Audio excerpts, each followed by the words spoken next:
Magandang araw mga kagabay, ngayon po ay February 10, 2026, araw po ng Martes.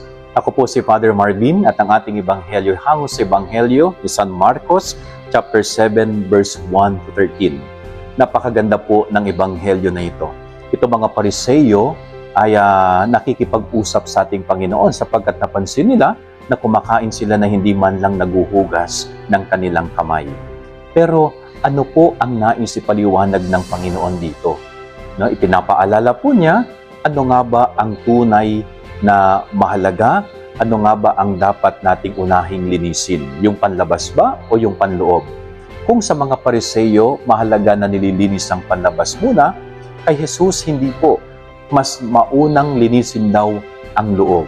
Sapagkat kung ano ang nasa loob ay siyang ipakikita ng labas. Ngayon, ganito po yan. No, kahit napakalinis ng mukha mo, kahit napakalinis ng katawan mo, physical na katawan mo, kung marumi naman ang kalooban mo, ang puso mo, so walang saysay po yung linis na yon. Ang mahalaga sa ating Panginoon, unahin nating linisin ang ating mga puso.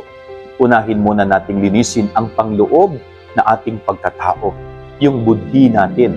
Sapagkat kung malinis ang ating budhi, malinis ang ating puso, magiging malinis ang ating buong pagkatao. So yun po yung pagsikapan natin, ha? Huwag sana tayo maging abalang linisin at ayusin ang labas. Ayusin at linisin muna natin ang loob. Yan ang ating gabay aral niya maghapon. God bless po sa inyo lahat. Pagpalain kayo ng Panginoon.